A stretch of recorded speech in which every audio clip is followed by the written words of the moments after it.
Hey, Tirth, Yeah. what's your favorite drink? Whiskey. Ah. Would you swim in whiskey Ooh. It's a great question. or bathe in whiskey? Yes, I would. You would. Yes. Ah. What's the most interesting fluid you've ever swam or bathed in or immersed yourself in? Keep it PG, please. Thank you for clarifying. Keep Yeah. it PG. I was just about to ask you. Uh-huh. For keeping it PG, the most interesting fluid that I've bathed in Yeah. is the tears of my enemies. Interesting. We're being for real because I'm being very serious. This is a very serious question, Tirth. It's a scientific question. Oh, it is? Yes. Okay, let me change my answer in that case. Mm-hmm. I'm a very boring guy. Mm-hmm. The most interesting fluid I've bathed in is probably water from a garden hose. Interesting. Okay, like in a little kiddie pool that you filled up with a garden hose? No, not even a pool. Just hook the hose up and just hose me down. I see. What about you? What's the most interesting fluid you've bathed in or swam in? Well, as you know, I'm from Texas. Yes. From Houston. Yeah, you may have mentioned it once or twice. Like all Texans and Houstonians, we regularly bathe in crude oil. Keeps the skin fresh, moist, and clean. Is that your secret? It is. Yeah. The reason I bring all this up is the title of the paper I'm presenting today is, Will Humans Swim Faster or Slower in Syrup? Okay. This was published in 2004.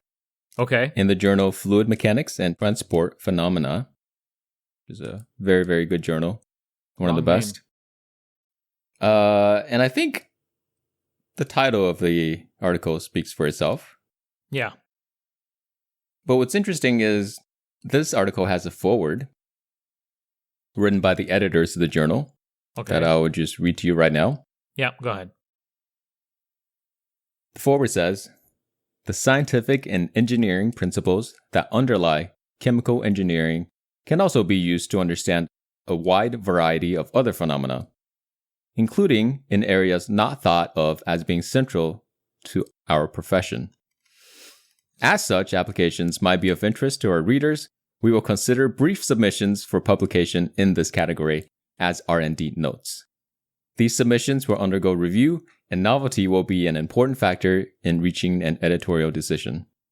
The first such article, Will Humans Swim Faster or Slower in Syrup, by Brian Gettelfinger and associate editor Ed Kussler, appears in this issue. Yo, this is the perfect recreational science journal, man. It is. They're literally saying, submit all your crazy shit to us. Yes. As long as one of the authors is the associate editor. Associate editor, yes. Exactly. As I was saying, this article probably needs no introduction because the title makes it very clear. Yeah. Will humans swim faster or slower in syrup? Do you have a guess? Yes, I do. What is it? Slower. Ah, interesting. Okay, well, I think you'll be moderately surprised. Okay. So I think the authors give a pretty interesting intro to this paper, despite, again, it not really needing an introduction. So one of the authors was training for the U.S. Olympics team. Wow. In the 100-meter butterfly. And the two authors noted that swimmers swim faster in saltwater than freshwater due to buoyancy of the saltwater. So they then argued over different properties of fluids and how they might affect swimming speed. But eventually they arrived at the question of whether a swimmer would swim faster in more viscous/thicker fluids. Okay. Now, I wanted to figure out which of the authors was training for the U.S. Olympics team, and I looked both of them up. Ed Kussler, who's the associate editor of the journal, was, I think, in his 60s at the time. The other guy, Brian Gettelfinger, is a chemical engineer who received his PhD from the University of Minnesota and was also on the men's swimming team there. Wow. Probably our guy. What an accomplished guy. Yeah. So they arrived at a very, very important and interesting question that other scientists aren't really asking. So what did they do? Well, like any good scientist, they tested it and recorded the results. This is the kind of stuff we go to grad school to learn. Yeah. So methods. They used guar gum to thicken swimming pool water. Guar is a type of bean. So this is like a sugar extract from the bean. They chose this because it's food grade and it's also hyperallergenic. It's used as a thickener in food a lot. Very considerate of them. Yeah. Yeah, they don't want to give anybody any rashes or, No. So they thought about using xanthan gum. I can't pronounce that word. Xanthan. Xanthan gum. Yeah. They thought about using xanthan gum. But they couldn't find any.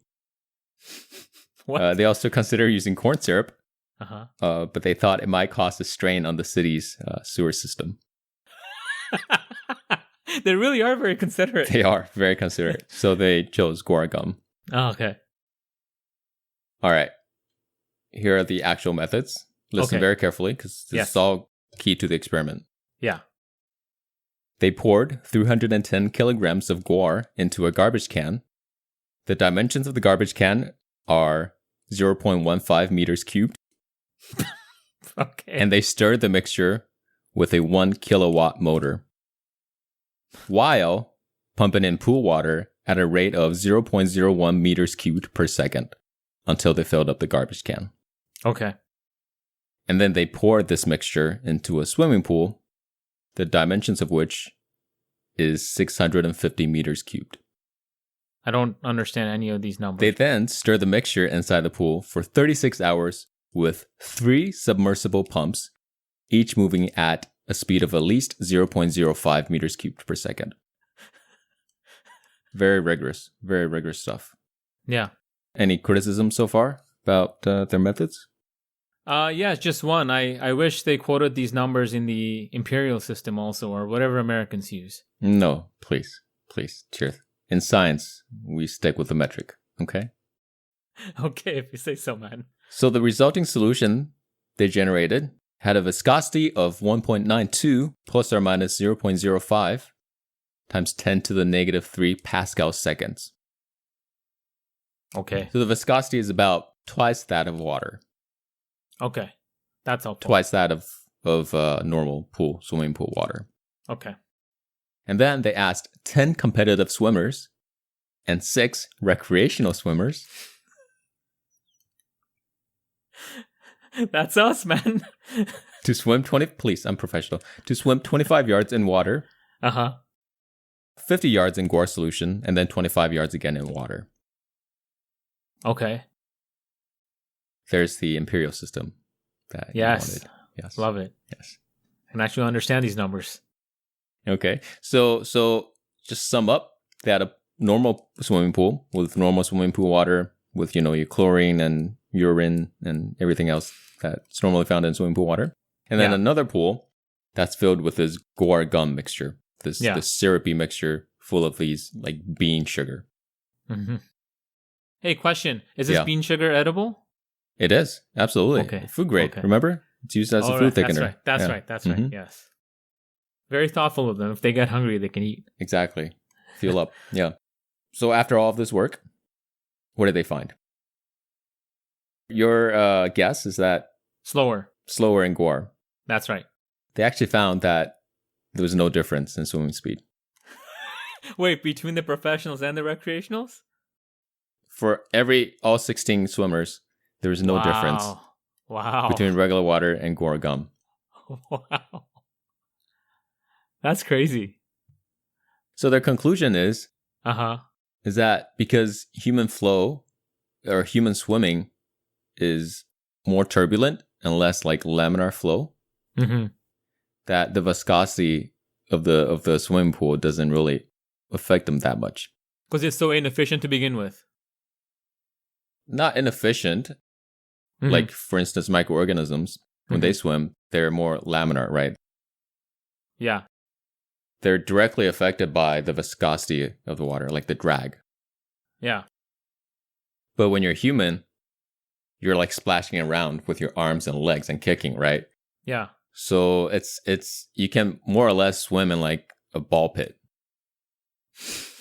That's true. So they're arguing then maybe viscosity doesn't matter as much As much, yeah. in that case. It still probably matters a little, right? Yeah, Which brings me to my first criticism, which is, the Gora gum, the solution they did is actually quite thin. So it's only 2 times the viscosity of water, which is still not that viscous, right? It's still not quite that thick. Right. So, and they only had 16 samples, 16 swimmers. So this is probably an experiment that's underpowered to detect like a small difference. Underpowered meaning their sample size is too small to detect a small difference. If they filled up the other swimming pool with oatmeal, right? Yeah. They'll probably find a difference. Or crude oil. Or crude oil. Yeah. Yeah. Any thoughts? I like the study. Just like you, I agree they should have used a thicker liquid. Mm-hmm. One good thing I liked about the paper, is that the reporting of the methods, very rigorous. Yes. Very detailed, very rigorous.